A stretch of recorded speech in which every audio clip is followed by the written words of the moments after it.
Hello everyone, very warm welcome to my channel learning with कोमल।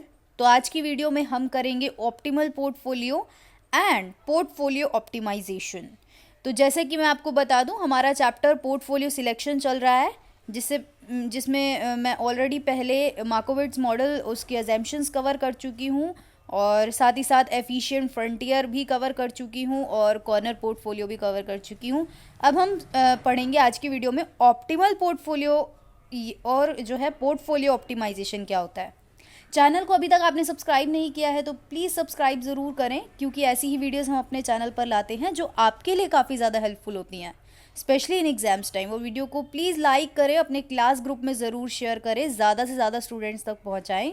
चलिए फिर start करते हैं आज की वीडियो को। तो जैसे कि आप स्क्रीन पे देख रहे हैं, right a detail note on optimal portfolio and portfolio optimization. तो सबसे पहले बात करेंगे ऑप्टिमल पोर्टफोलियो की। तो ऑप्टिमल पोर्टफोलियो यूज़ किया गया था हैरी मार्कोविट्ज के द्वारा 1952 ईयर में। तो an optimal portfolio refers to such a compilation of the financial assets which is helpful for an investor in the achievement of his financial objectives. तो अब एक ऑप्टिमल पोर्टफोलियो से आप क्या समझते हैं? ऑप्टिमल पोर्टफोलियो से हम ये समझते हैं कि उन सभी फाइनेंशियल असेट्स का एक कॉम्पिलेशन, उनको कंबाइन करना। हम काफ़ी सारी फाइनेंशियल असेट्स लेते हैं, उसमें इन्वेस्टमेंट करते हैं, जिससे कि एक इन्वेस्टर के फाइनेंशियल ऑब्जेक्टिव जो है वो अचीव होते हैं। तो optimal portfolio will be termed as optimal when it is helpful in offering the expected return at the degree of risk acceptable. कि एक ऑप्टिमल पोर्टफोलियो को हम ऑप्टिमल तब बोलेंगे जब वो जो है वो पोर्टफोलियो हमें एक्सपेक्टेड रिटर्न ऑफर करेगा और साथ ही साथ एक्सेप्टेबल रिस्क पर, कि जितना एक इन्वेस्टर रिस्क बियर कर सकता है ना। तो when an optimal portfolio is constructed by a portfolio manager by keeping an investor in mind, then he essentially consider the fact if the portfolio constructed by him is helpful in the achievement of the financial objective of the investor or not. तो अब आपको मैं बता दूं कि optimal portfolio जब एक portfolio manager construct करता है, बनाता है, तो वो अपने माइंड में इन्वेस्टर को भी रखता है कि इन्वेस्टर क्या चाहता है, कि क्या ये जो मैं पोर्टफोलियो कंस्ट्रक्ट कर रहा हूँ वो इन्वेस्टर के ऑब्जेक्टिव को मीट कर रहा है या नहीं कर रहा, क्या उसके फाइनेंशियल ऑब्जेक्टिव्स पूरे हो रहे हैं या नहीं हो रहे, अचीव हो रहे हैं या नहीं हो रहे। तो and the constructed portfolio must have the risk at the determined level only. तो और जो भी वो पोर्टफोलियो मैनेजर के द्वारा पोर्टफोलियो कंस्ट्रक्ट किया जाएगा उसमें रिस्क तो होगा ही होगा, और डेटरमाइन लेवल यानी कि इन्वेस्टर बता देगा कि मैं इस लेवल तक रिस्क को जो है बियर कर सकता हूँ। तो मार्कोविट्ज के अनुसार various portfolios involves different degree of risk and return.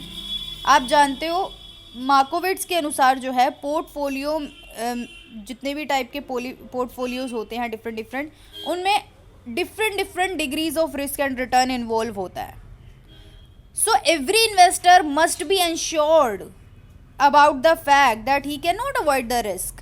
तो इसीलिए हर इन्वेस्टर को पता होना चाहिए कि वो कभी भी रिस्क को अवॉइड नहीं कर सकता है, but he can determine the level of risk to be borne by him. लेकिन वो इतना जो है डिटरमाइन कर सकता है कि हाँ भाई कितना वो रिस्क झेल सकता है, कितना वो रिस्क बोर्न कर सकता है ना। वो सिर्फ इतना बोल सकता है, डिटरमाइन कर सकता है, बट वो ये नहीं कह सकता कि हाँ मेरे को रिस्क को बिल्कुल अवॉइड करना है। क्योंकि देखो रिटर्न है तो रिस्क भी है, क्योंकि रिटर्न और रिजल्ट का रिस्क का जो रिलेशनशिप होता है वो कैसा होता है, पॉजिटिव होता है। क्योंकि रिटर्न होगा इट मीन्स कि रिस्क भी है ना। आपको रिटर्न हो रहा है तो इट मीन्स कि रिस्क भी है involve. Whether a portfolio is optimal और not depends upon individual point of view. कि एक पोर्टफोलियो ऑप्टिमल है या नहीं है, ये एक इंडिविजुअल इन्वेस्टर के पॉइंट ऑफ व्यू पर भी डिपेंड करता है कि उसको ये ऑप्टिमल लग रहा है या नहीं लग रहा। क्यों? क्योंकि हर इन्वेस्टर का इन्वेस्टमेंट ऑब्जेक्टिव दूसरे इन्वेस्टर से अलग होता है। तो किसी के लिए वो ऑप्टिमल होगा पोर्टफोलियो, किसी के लिए नहीं होगा ऑब्वियसली। तो due to difference in the objectives their view regarding an optimal portfolio will also be different. अब किसी इन्वेस्टर के लिए वो पोर्टफोलियो ऑप्टिमल होगा, किसी के लिए नहीं होगा। क्यों? क्योंकि सबके ऑब्जेक्टिव अलग अलग हैं। ये तो है नहीं सबके ऑब्जेक्टिव सेम होंगे। अब following points have been demonstrated to decide if a portfolio is optimal और नॉट। अब कुछ पॉइंट्स ऐसे हैं जिससे हमें पता लगेगा कि क्या ये पोर्टफोलियो ऑप्टिमल है या नहीं है। तो वो पॉइंट्स कुछ हमें गिवन है, टोटल 4 पॉइंट्स है, तो हम इन 4 पॉइंट्स को स्टडी करेंगे।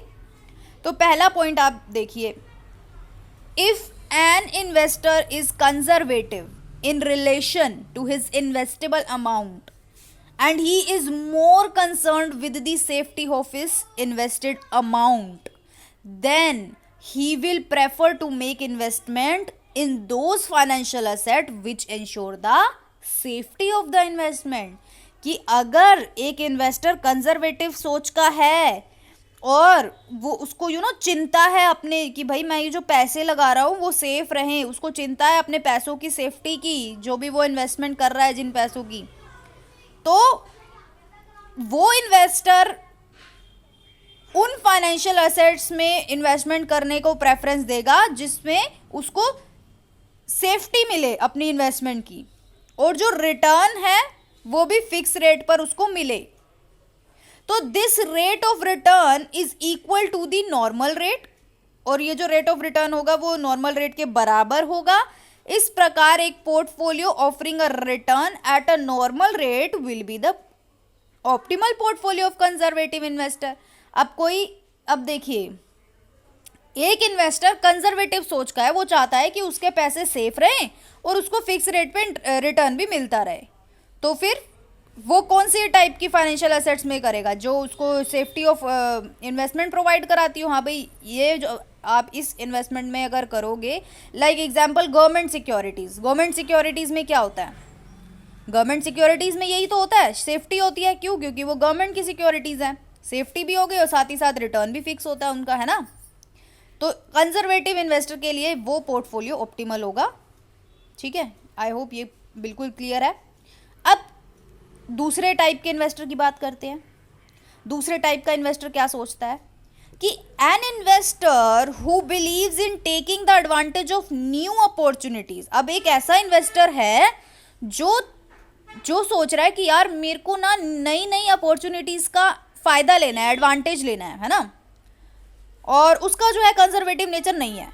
यानी कि कंजर्वेटिव जो अभी हमने पढ़ा उसका वैसा नेचर नहीं है। तो such an investor give his acceptance for making investment even in the risky assets. Obviously जब एक इन्वेस्टर सोच रहा है कि मुझे नई नई अपॉर्चुनिटीज़ का फ़ायदा उठाना चाहिए, तो वो रिस्क की भी थोड़ी बहुत परवाह नहीं करेगा। वो क्या करेगा? इन्वेस्टमेंट करेगा, है ना। रिस्की एसेट है फिर भी वो इन्वेस्टमेंट करेगा, वो क्योंकि वो ये सोच के चल रहा है क्या पता भाई मुझे एडवांटेज लाभ हो जाए काफ़ी, है ना। तो बेसिकली ये उस टाइप का इन्वेस्टर है। तो जनरली अब इसके लिए क्या ऑप्टिमल पोर्टफोलियो होगा? अब खुद सोचो, इसके लिए क्या पोर्टफोलियो होगा optimal? A portfolio made up of risky securities offer temporary return. तो उसके लिए वो टाइप का पोर्टफोलियो क्या होगा? ऑप्टिमल होगा। क्यों? क्योंकि वो रिस्की सिक्योरिटीज़ में इन्वेस्टमेंट करने की सोच रहा है। रिस्की में जितना ज़्यादा रिस्क वो बियर करेगा उतना ज़्यादा ही तो हाई रिटर्न कमाएगा, है ना। High risk high return, low risk low return. तो अब रेट ऑफ रिटर्न इस पोर्टफोलियो का क्या होता है? जनरली मैक्सिमम भी होता है, लेकिन इसमें नुकसान की भी संभावना होती है और वो भी ज़्यादा होती है। तो आपको फ़ायदा भी हो सकता है बहुत ज़्यादा और आपको नुकसान भी हो सकता है आपकी, है ना। तो ये था दूसरे टाइप का इन्वेस्टर जो रिस्की एसेट्स में इन्वेस्टमेंट करना चाहता है। तो उसके लिए ऑप्टिमल पोर्टफोलियो वो होगा जिसमें रिस्की एसेट्स इन्वॉल्व होंगी। आई होप सेकंड पॉइंट बिल्कुल क्लियर है। थर्ड की बात करते हैं। अब कुछ इन्वेस्टर का ये ओपिनियन होता है कि portfolio will be the optimal which can establish a balance between the risk and return from time to time. अब कुछ इन्वेस्टर क्या होते हैं? थोड़े रैशनल होते हैं, यानी कि वो सोचते हैं कि रिस्क और रिटर्न के बीच का बैलेंस इस्टेब्लिश्ड होना चाहिए टाइम टू टाइम, ना ज़्यादा रिस्क हो ना ज़्यादा रिटर्न हो, एक बैलेंस हो बीच का।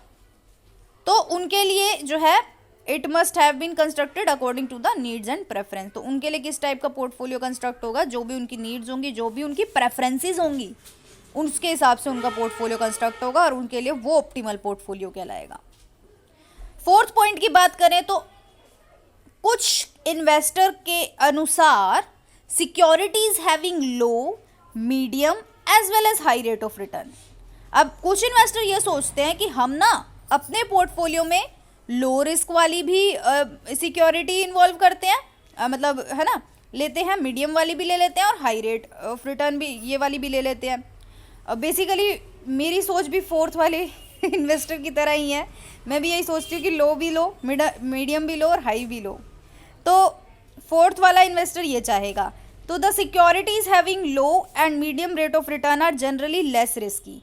अब आप देखो, लो और मीडियम रेट ऑफ रिटर्न वाले तो ऑब्वियसली लेस रिस्की होते हैं और वो रिटर्न भी फिक्स बेसिस पर ही ऑफर करते हैं। दूसरी ओर बात करें, जिन सिक्योरिटीज़ में ज़्यादा रिस्क होता है तो ज़्यादा रिटर्न भी होता है, तो ये ऑफर करती है टेम्पररी रिटर्न, यानी कि परमानेंट रिटर्न नहीं होता, इससे टेम्पररी रिटर्न आपको अच्छा खासा मिल जाता है, पर नहीं भी मिल सकता, नुकसान भी है ना। तो the portfolio constructed in such a manner will be an optimal portfolio because the low risk involve in the security. तो इनके लिए ये ऑप्टिमल पोर्टफोलियो कहलाएगा। तो ये था हमारा फोर्थ टाइप के इन्वेस्टर, जिसमें हमने पढ़ा कि हाँ भाई लो रिस्क की सिक्योरिटीज़, मीडियम रिस्क की सिक्योरिटीज़ और हाई रेट ऑफ रिटर्न वाली सिक्योरिटीज़ इंक्लूड की जानी चाहिए पोर्टफोलियो में।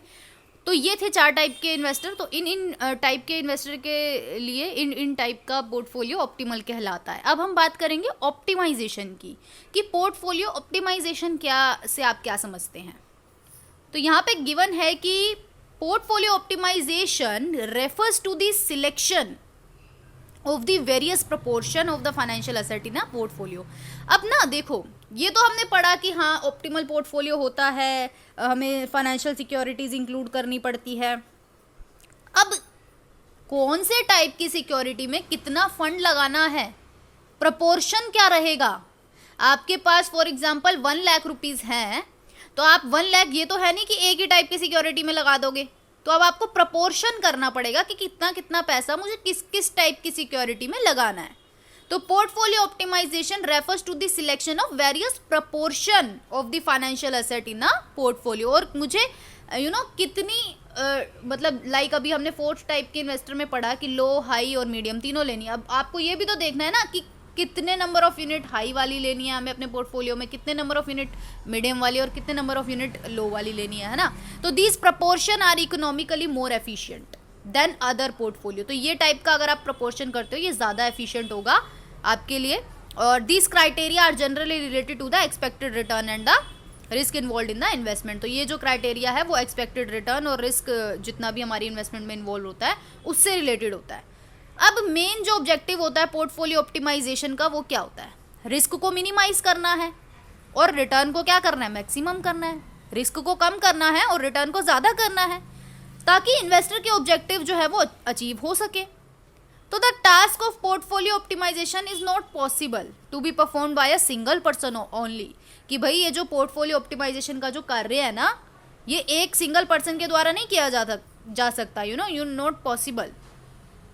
तो इस प्रॉब्लम को सॉल्व करने के लिए कुछ कंप्यूटर प्रोग्राम्स जो है वो डेवलप हुए हैं आज के टाइम में, जो कि एक इंटेंसिव एनालिसिस प्रोवाइड करते हैं रेट ऑफ रिटर्न और डिग्री ऑफ रिस्क का के बीच का, है ना, जो कि हमारी सिक्योरिटीज से रिलेटेड होते हैं और विद इन फ्यू सेकेंड्स, कुछ ही सेकेंड में हमें वो नतीजा बता देते हैं। तो an investor and portfolio manager can take better decision with regard to the proportion of financial asset through this analysis. तो एक जो है पोर्टफोलियो मैनेजर और इन्वेस्टमेंट जो है इन एनालिसिस की हेल्प से अच्छा डिसीजन ले सकता है। जो भी कॉम्प्लिकेशंस होती हैं पोर्टफोलियो ऑप्टिमाइजेशन की, उसको भी सरल किया जा सकता है इन कंप्यूटर प्रोग्राम्स के द्वारा, क्योंकि आज के टाइम में कंप्यूटर प्रोग्राम्स बहुत सारे आ गए हैं जिससे हम बहुत जल्दी जल्दी जो है एनालिसिस कर सकते हैं।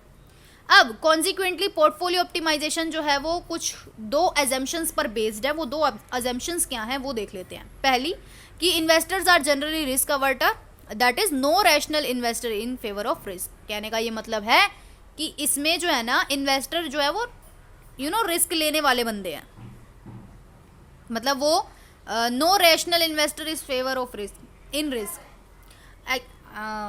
सॉरी, मैं इस अजम्पशन को दोबारा बोलूँगी एक बार कि investor are generally risk averter, that is no rational investor is favour of risk. कि इसमें जो है ना रेशनल इन्वेस्टर जो होते हैं यानी कि जो लॉजिकल थिंकिंग रखते हैं वो रिस्क के फेवर में नहीं है, यानी कि रिस्क अवॉइडर हैं वो। अवॉइडर मीन्स अवॉइड करने वाले, रिस्क को अवॉइड करना चाहते हैं वो, ठीक है। तो मैं पहले थोड़ा गलत बोल गई, उसके लिए मैं माफ़ी चाहूँगी।